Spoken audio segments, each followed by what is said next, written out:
back to another One Thing. I'm joined as always by the lovely and talented Jody and Kim from ePayments, a fresh approach to payments.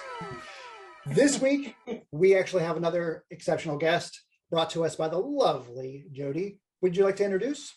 Absolutely. Thanks, Neil. I am so honored to introduce our next guest today, Paul Hawkins. He is a founder, a software developer, an exceptional leader and motivator, and a woodmaker. Paul, would you be so kind as to tell us a little bit about yourself and what you're working on? You bet. Paul Hawkins with Hawksoft, one of the co-founders of Hawksoft, along with my two sons. Actually, one is my son-in-law, but I call him my son also, although my daughter took adverse to it a little bit. She said, "What do you mean? What am I?" I said, "Well, Right. sweetheart, you goof this up and you're in, he's in, you're out." Yeah, there you go. But we are, it's a family business. And I guess if I could pen a phrase for our business, we're a family-owned business in a family-centric industry that protects the American family and American businesses. And we take our industry stand very, very seriously. We're not here just to promote ourselves. We're here to promote the industry, because this is one of the most fabulous industries I could ever think of working in. The people that care, and most of the business are family-owned businesses, and it's really the heart of America. And we're just so grateful to be part of this industry and to be able to write software that helps the independent insurance agents to do the things that they do to protect the American family and their businesses. I love that. One of the things I saw online and I heard you speak about is that the key to your success is surrounding yourself around great people. I'm going to just jump into my one thing. What is the one thing you look for when you're adding to your team, and that you are looking for in an individual that you know will contribute and make your organization better? Well, I'm gonna quote somebody, one of my employees, that we have called a virtual break room. Now that we can't go to the break room and meet that way, we have a virtual break room. And it was Friday, and she said, "Oh man, I'm so happy with my Hawksoft family. I'm just concerned. We have a 4-day weekend, and I can't imagine being gone that long from my family. That my family that helps me, that picks me up, that raises me up, and that you do that for each and every one of our family, that we are all thriving and all growing." And that, to me, is the kind of person that I want, that's willing to. I tell people, if they come in and they have an ego, if they can't park it at the door, don't bother coming in, because we are a team. We win as a team and we fail as a team. It's what we do. It's who we are. That's amazing. I also saw you speak about making everybody's desk, pre-COVID, of course, that you had literally handcrafted everybody's desk. And I'm like, wow, amazing. That is so cool. Yeah, that personal touch for everybody, for all of our family. I also make name blocks, and then we do, in fact, you may have saw it at the thing. I make plaques, and this one happens to be a plaque for one of the agents that we gave him the Dick Fanazik Award, and that award has to do with the fact that it goes to somebody who profoundly impacts the lives of those around them. Again, raising everybody around you, and so that if everybody is looking out for everybody, everybody rises. The whole ship rises. And that's really, if I can think of a thing that I would consider success in life, that's a successful life when you can do that. It's not And the amount that's of money you make. It's not about all those other things. When you get your final days, you're not going to say, gee, I wish I'd have spent more time at work. except if they're one of your employees. But it's just picking people up. Well, and so that kind of leads into what I wanted to talk with you about, is that when we were this was our first Hug conference in Neal. It is called Hug, for those of you that don't know that, and it is a user conference. But I just think that when we were meeting people that were there for the first time, the one guy said, it's like a cult. And he meant it in the best way possible, because everybody was so inspired and so excited. And, I even saw some people quoting, these are some of your actual agencies. They said, Hawksoft is a part of my agency's DNA. If any point in the future they went away, they said they'd sell their agency. I'm like, wow, that's a customer. That's someone that doesn't work for you that, right. Is saying that. And everybody was talking about, your core values. And I know, one of them that was so simple was do the right thing. Just do the right thing. It doesn't have to be anything that's funny, crazy. because when we originally wrote that core value, it was, we follow all the rules. And I nixed it and I said, no, because sometimes doing the right thing means that we're going to break a rule. Yeah. Some of the rules don't make sense in certain instances. So I tell people that we hire and we fire by our core values. We live by our core values, and we use our core values to answer all the questions. Right. Well, and I just love it. And so, another thing that you said was, an attitude of gratitude and be humble. And the quote that you led with at the conference was, leadership is the responsibility to see those around us rise. It's not about being in charge. It's about taking care of those in our charge. That's correct.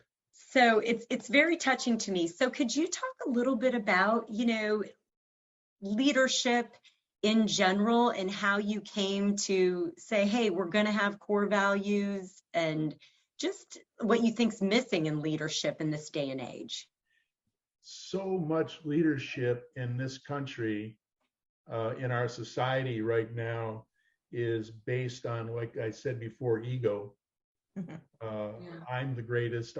It's me that does this. And where our leadership, we talk about leadership in our company, we talk about service leaders. In other words, if we're a leader, we serve. And it has to do, a symbol of that is the American totem pole. Now, people misstate the totem pole. They say, yeah, well, you're on the top of the totem pole. The top of the totem pole is the lowest person in the Indian thing. It's the bottom item on the bottom person on the totem pole that is supporting all the rest. And that's the most important person on the totem poles of the Native Americans. And it has to do with how we see leadership. I'm here to serve all those around me. That's kind of like dad, of a family. He's there to serve his family. He goes to work to put food on the table, to put a home over their head. It's all service. He's there to teach his children, and we do the same thing. So you have a family business. I have a family business. And well, I have multiple family businesses, but my kids are getting to a certain point where they are, like, my son's interest is in sports, my daughter's interest is in art. And I want to kind of let them experience their freedom, go out there, go out, see the world, do the things that you need to do. But I'm also kind of concerned that they see us as somebody, we're in a place where we have been putting food on the table. We have purchased, we have homes, we have our cars, we have our dogs, we have our life, but they don't see it that they see us as mom and dad. When bringing a family business together, what's the one thing you can recommend to, kind of keep them stoked about what you do and bringing them into your business so they can stay part of your family forever? That's funny because my son and I, Sean, my son Sean, and even my son-in-law, we started off. My son and I, and you probably may have, those that haven't seen it, they can go to our website and see the Hawksoft story, how we got started with computers. And my son and I teasingly say that my son and I grew up together because we learned computers together. We taught each other. And I think that if you can find something that a child is interested in, you become interested in that and you let them teach you. I say the same thing to our agency owners. I said, when an agency owner is talking to his staff just hear blah, blah, blah, blah, blah. But if he gets his staff to teach, then that teaching goes so much farther because the other ones know that it's going to be their turn and they're going to listen, and they know, they feel important, they feel empowered to do these things. And I think leadership has to do with our children. It has to do with everyone around us. And it's the same kind of leadership that has the best effect. That's excellent. Yeah. Again, I don't have you have an interest where you could learn computers with your son, like grow up with him. And then you're like, well, I also have this woodworking thing where I'm building desks and nameplate. Like, you have so many interests. And again, with me and my son, we came up together playing games, like helping with homework. But at a certain point, you're right, we diverge from like, oh, I become like the arbiter of I become an extension of his teacher at home. And especially during COVID, boy, oh boy, did his mom and dad become teachers. So at the end of the day, it's like, I think that's one of the very best things that have happened with COVID. We have been blessed as a company, as a country, by a society because of COVID. It has made us step back and simplify and get back to the basics. And it brought us back to the point where education starts in the home. And we lost that for so long in this country. But education starts in the home. I love that. And I saw too, we've had a few guests prior that talked about farming, and everybody started a garden and started to notice where our food is coming from again, which we have completely lost touch with. And I saw that was one of your passions too. So you have your farm. So you already were doing all the core values that I feel like we got reconnected with in COVID. Yeah. In fact, I just got done. I just had a meeting just before this one, but before that meeting, my wife and I, we were having some grandchildren over for dinner tomorrow night, and some of my married grandchildren. Oh, That's surreal, really, isn't it? Oh man, I tell you, it really makes you feel old when you know you got. So now I'm just waiting for the great title, great grandpa and stuff like that.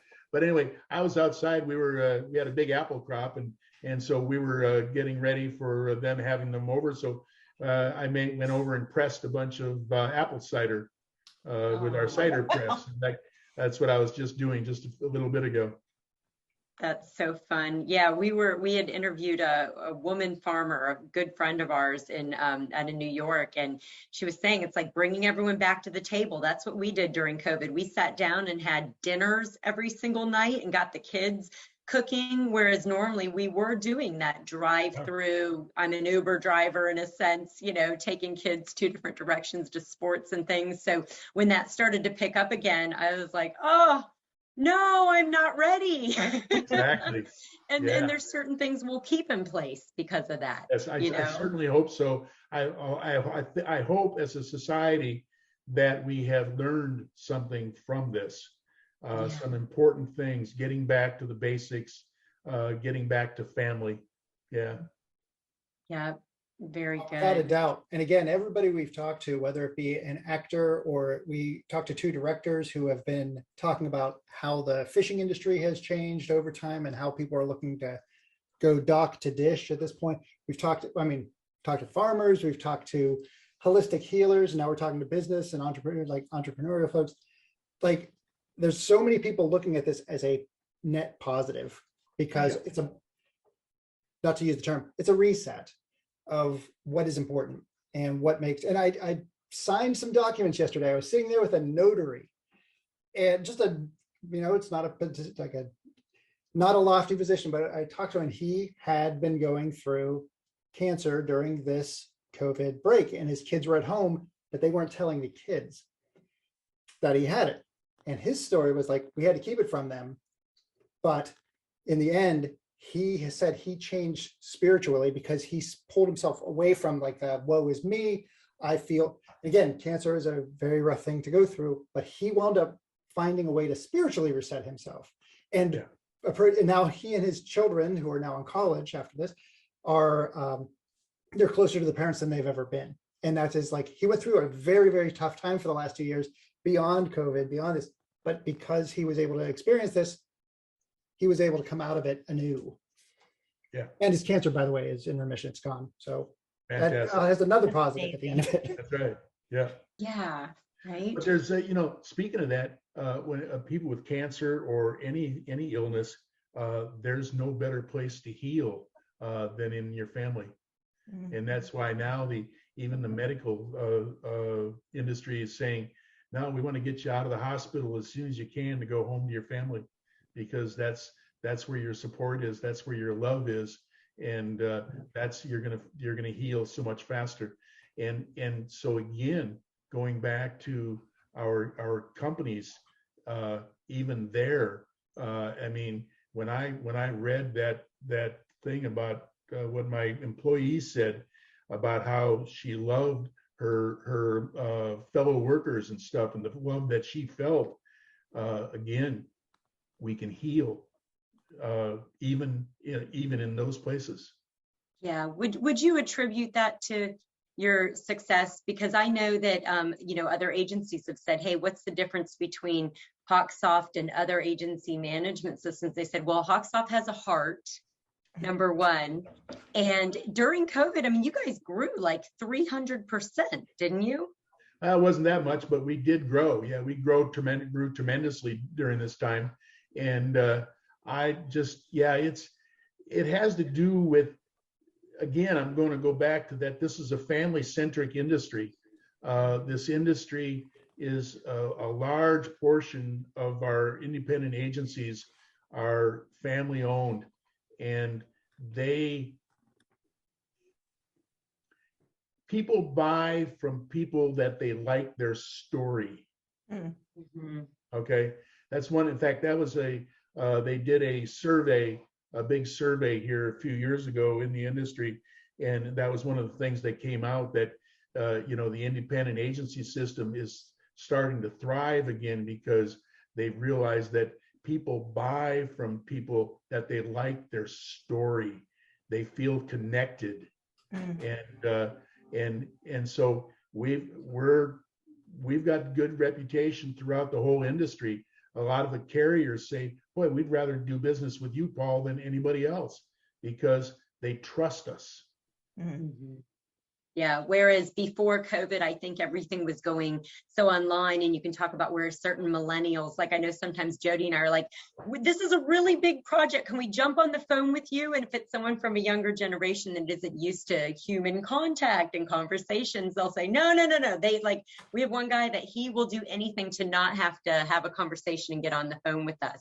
And that, and a lot of agencies have said too, where buying insurance, like it's very serious. It's a very emotional sale. I know I just had to bite the bullet for health insurance for the new year and being, owning my own company. That's Right. not easy. So it's very emotional, and you Right. want to have someone to talk to, and you want to have that connection and feel like someone's really looking out for you. You want that trusted advisor. Yeah. Absolutely. So that's another thing that maybe this whole COVID thing might have flipped on its head, is that Yep. human connection is important. Yep. That was the thing that drew us to you in Hawksoft. We heard about you and we heard about your organization, and we're a family company too. And we were like, this is a perfect fit. So yeah, I really appreciate your story, and it's something to look up to. 26 years in business is amazing. Yeah, that's the other thing, that in 26 years, it started off with just two of us, and we've had to change hats, and we have had to grow and change. Most entrepreneurs don't make it past 5 years because they can't keep up to it, and so you have to keep reinventing yourself and keep changing and growing with what you're doing, and that's another part of what we've done. I could revitalize the Bauer lumber industry through your craft alone. That would be a great story. Like, my grandfather blew it all up as a playboy, but through Paul Hawkins and Hawksoft, we turned it all around, and now we're making tables for everybody. And you know what? I might be in the market for a new desk. I mean, if you're throwing away some wood somewhere. And a name block, Neil. It's the worst thing. Right. I was always told that you always spend money on chairs and not on a desk, because you make the chairs as comfortable as possible because you want their butts in it all day. That's the way I was told in business. But the reality is, if I knew somebody had made my desk, that actually ties you to that desk of like, oh my gosh, there's a lot to be expected. Like, you get that feeling of almost it's not gravitas, but like importance. Like, there's like, they cared enough about me to make me a desk. I know. That's Yeah, and awesome. That's I incredible. hope the name tag behind you, Bully, isn't your name tag. No. Oh, I love it.